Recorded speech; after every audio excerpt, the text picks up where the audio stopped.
ही भीती त्यांनी व्यक्त केली आहे की हे पुन्हा घडू नये आणि त्यांच्या काही मागण्याही होत्या ज्यावर सरकार तोडगा काढतं आहे.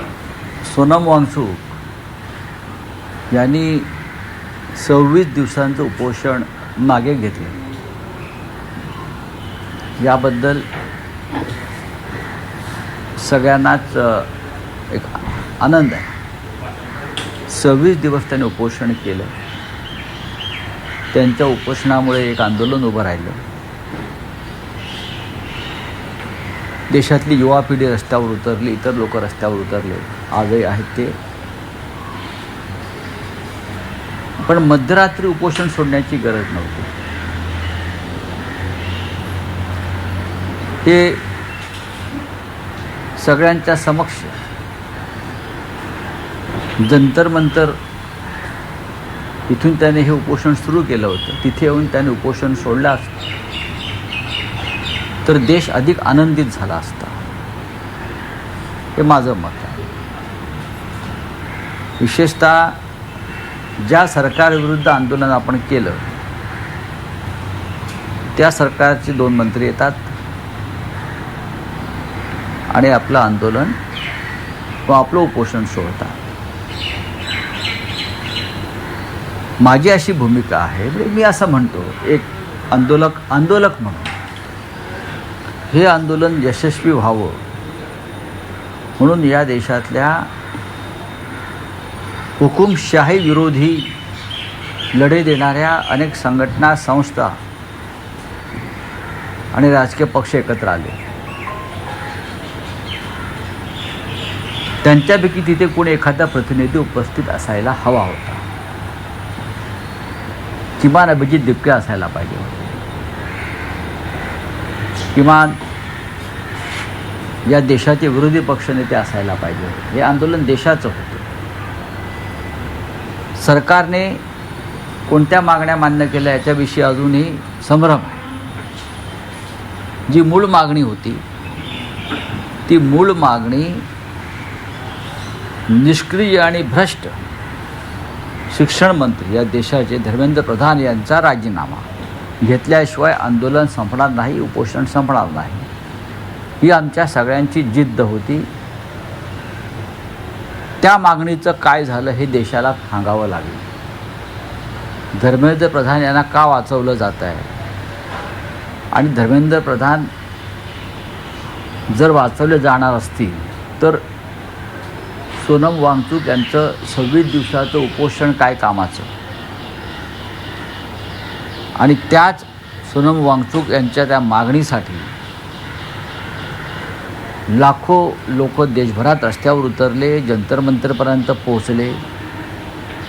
एक मुलगी शहीद झाली, एका मुलीचा मृत्यू झाला काल हिंसाचारात पोलिसांनी अमित शहांच्या पोलिसांनी त्यांच्या आदेशाने अत्याचार केले, डोके फोडली, हाडं तुटली. या सगळ्याचा विचार आता सोनम वांगचूक यांना करावा लागेल. जरी सोनम वांगचूक यांचं उपोषण संपलं असलं तरी मला असं वाटतं देशभरातलं आंदोलन जे शिक्षण पद्धती बदलण्यासाठी देशातल्या हुकुमशाहीशी टक्कर घेणारं एक आंदोलन जे उभं राहिलं आहे ते आंदोलन आता थांबणार नाही.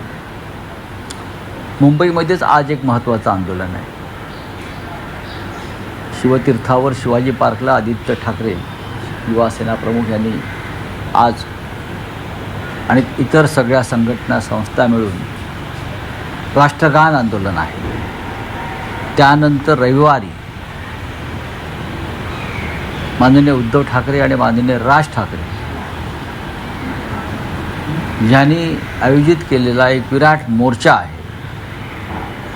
मुंबईत ठिकठिकाणी, महाराष्ट्रात ठिकठिकाणी आंदोलनं होत आहेत. बिहारला होत आहेत, गुजरातला होत आहेत, देशातल्या प्रत्येक राज्यात होत आहेत. त्याच्यामुळे वांगचूक यांचा उपोषण सोडल्यामुळे आंदोलनं थांबतील या भ्रमात जर सरकार असेल तर ते पूर्णपणे चुकीचं आहे. याच्यामध्ये विरोधी पक्षाला विश्वासात घेऊन सरकारनं ही पावलं उचलायला पाहिजे होती. सरकार म्हणतात किंवा आमच्या राज्याचे विद्वान मुख्यमंत्री म्हणतात आम्ही चर्चेला घाबरतो. आम्ही चर्चेला कशाला घाबरतो? चर्चा तुम्हाला हवी आहे. चर्चा तुम्हाला आम्ही इतर वेळी जेव्हा चर्चा मागितल्यात पुलवामापासून पेलगावपर्यंत तेव्हा तुम्ही चर्चा दिल्या नाहीत. दिल्या का चर्चा तुम्ही? शेतकऱ्यांच्या आत्महत्यांसंदर्भात तुम्ही चर्चा कधी देत नाहीत लोकसभेत. ह्या विषयावर सुद्धा आम्ही पहिल्या दिवशी चर्चा मागत होतो. तुम्ही त्यातून पळ काढला. आता सरकारचे लोक जे आहेत ते आंदोलन संपवण्यासाठी पराकाष्ठा करत होते. या आंदोलनाला बदनाम करत होते. यात पाकिस्तानचं फंडिंग आहे, यात चीनचं फंडिंग आहे, अमुक आहे. हे भारतीय जनता पक्षाचे लोक सोनम वांगचुक यांना चीनचे एजंट म्हणून जाहीरपणे त्यांची बदनामी करत होते. जेव्हा हे आंदोलन हाताच्या बाहेर जात आहे आणि अमित शहांच्या पोलिसांचे दंडुके आणि बंदुकासुद्धा काम करणार नाहीत हे जेव्हा त्यांना समजलं तेव्हा त्यांनी हे आंदोलन सोडवण्यासाठी JP नड्डा, जितेंद्र सिंग यांना तिथे पाठवलं. पण ठीक आहे, आमचं सर्व गोष्टींवर बारीक लक्ष आहे. राऊतसाहेब, सोनम वांगचुक यांनी उपोषण मागे घेतल्याचं तुम्ही समाधान, आनंद व्यक्त केला. पण ज्या व्यवस्थेविरुद्ध किंवा ज्या सरकार ती व्यवस्था तशीच आहे. आंदोलन होतं त्यांच्या प्रतिनिधींकडून अन्न घेणं किंवा हे चुकीचं आहे. हां, हे चुकीचं आहे. हे नैतिकदृष्ट्या चुकीचं आहे. सोनम वांगचुक यांनी उपोषण जर सोडायचं होतं तर एका अत्यंत जखमी झालेल्या पोलिसांच्या लाठी हल्ल्यात त्या मुलीकडून, त्या कार्यकर्त्याकडून त्यांनी ते उपोषण सोडायला पाहिजे. त्यांनी उपोषण सोडायचं का नाही हा निर्णय सरकार घेऊ शकत नाही. हा निर्णय लाखो आंदोलकांपैकी कोणीतरी एकानं घ्यायला पाहिजे होता, असं एकंदरीत जनभावना मला दिसते. खूप लोक होते ज्यांच्या हातून उपोषण सोडता आलं असतं. अनेक मुलींनी, अनेक तरुणांनी तिथं आपलं रक्त सांडलं आहे, डोके फोडून घेतलेले आहेत. ती काय JP नड्डा आणि जितेंद्र सिंग यांच्यासाठी नाही, ती सोनम वांगचुक यांच्यासाठी आणि या राजकीय व्यवस्थेविरुद्ध त्यांचा हा हल्लाबोल होता. आणि शेकडो विद्यार्थी जे जखमी झाले, अनेक मुलींनी स्वतःला तिथे बलिदानाच्या उद्देशानं समर्पित केलं. त्यापैकी एकानं नेहा बोराच्या हातून उपोषण सोडता आलं असतं. तिने तुमच्याबरोबर 22 दिवस उपोषण केलं. कारण ज्या मुलींच्या छातीवर पोलिसांनी लाठ्या मारल्या, मुली म्हणते मी, लाठ्या मारल्या, त्यांच्या वस्त्रांना हात घातला, अशा अनेक मुलींनी त्याग केला. त्यांच्यापैकी एकाला घेऊन हे उपोषण सोडता आलं असतं. पण सरकारला उपोषण सोडवून घेण्याचं श्रेय घ्यायचं होतं. अमित शहा भयभीत होते, नरेंद्र मोदी भयभीत आहेत. एरवी नरेंद्र मोदींना देशाला संबोधित करण्याची वेळ 8 असते. काल रात्री 12 वाजता मोदी समाज माध्यमावरती आले. म्हणजे 8 पासून 12 वाजेपर्यंत ते भयभीत अवस्थेत होते. राऊतसाहेब, उपोषण सोडताना एक सरकारकडनं त्यांना आश्वासन दिलं की पेपर फुटीवर एक विधेयक आणून कायदा बनवला जाणार. बघा, हा विषय कायदा आहेच हो. नवीन कायदे का बनवत आहे? आता जे अपराधी होते, जे मंत्री, या सगळ्या बाबतीत 20 लोकांचा बळी गेलेला आहे. 20 मुलांनी आत्महत्या केल्या आहे. त्यांच्या पालकांशी आपण बोललात का या विषयावर? त्या सगळ्यांच्या आई आणि वडील, भाऊ आणि बहीण या कालच्या आंदोलनामध्ये पोलिसांच्या लाठ्या खात होते. त्यांच्या भावना महत्त्वाच्या आहेत, अत्यंत महत्त्वाच्या आहेत त्यांच्या भावना, हे लक्षात घ्या. त्यांच्याशी कोणीच चर्चा केली नाही. म्हणून मी असं म्हणतो, भावनेचा उद्रेक हा असा सहज शांत होणार नाही. सोनम वांगचुक यांचे प्राण, यांचे जीव अत्यंत महत्त्वाचा आहे देशासाठी, शिक्षण व्यवस्थेसाठी.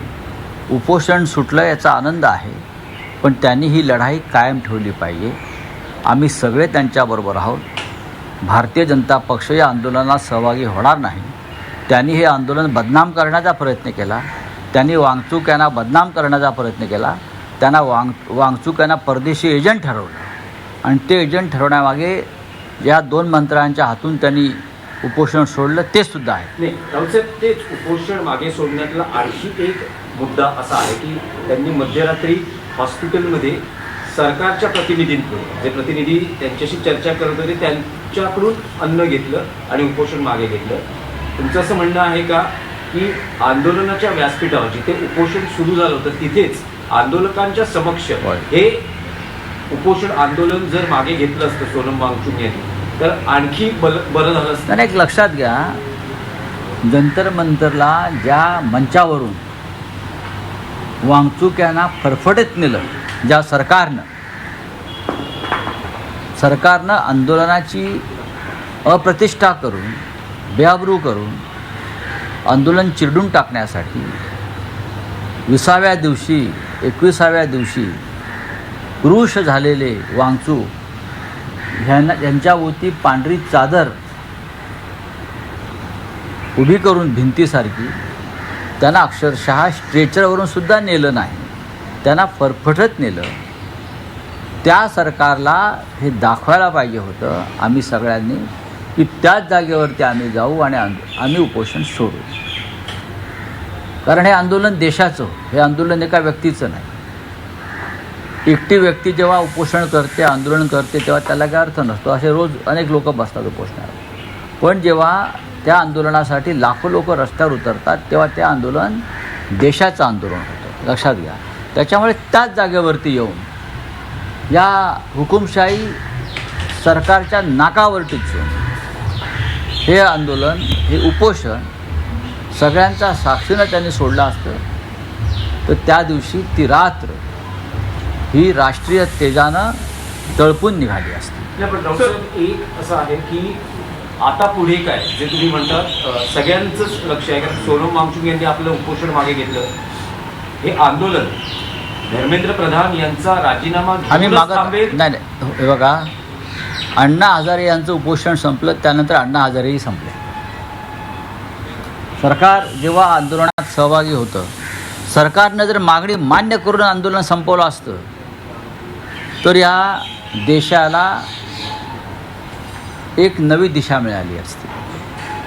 सरकारनं हे आंदोलन दडपलेलं आहे, दडपायचा प्रयत्न चालू आहे, हे सोनम वांगचुक यांना सुद्धा माहिती आहे. पण तरीही एक व्यक्ती या देशातल्या तरुण वर्गासाठी 26 दिवस उपोषण करतं, ही आमच्या सगळ्यांसाठी मोठी गोष्ट आहे. नाही, राऊत साहेब, स्पेसिफिक प्रश्न आहे की धर्मेंद्र प्रधान यांचा राजीनामा घेऊनच हे आंदोलन थांबेल? माझ्या माहितीप्रमाणे कॉक्रोच जनता पार्टीचे जे प्रमुख आहेत अभिजित दिपके, त्यांनी आज जाहीर केलं आहे की आंदोलन सुरू राहील त्याच मुद्द्यासाठी, ज्या मुद्द्यासाठी ते सुरू झालं.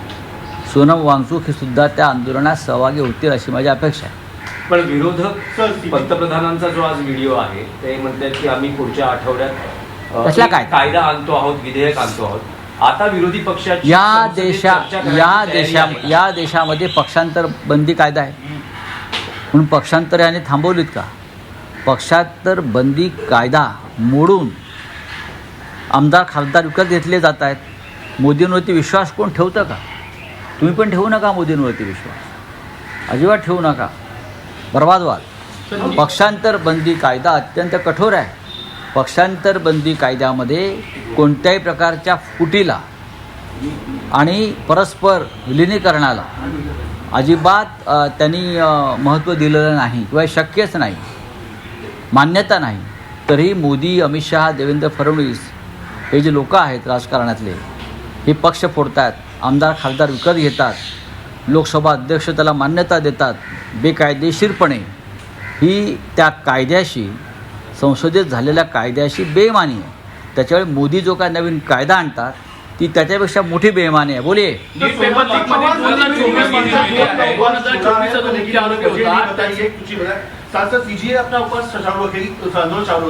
बात ऐसी है, सोनम वांगचुक जी 26 दिन से अनशन पर बैठे थे.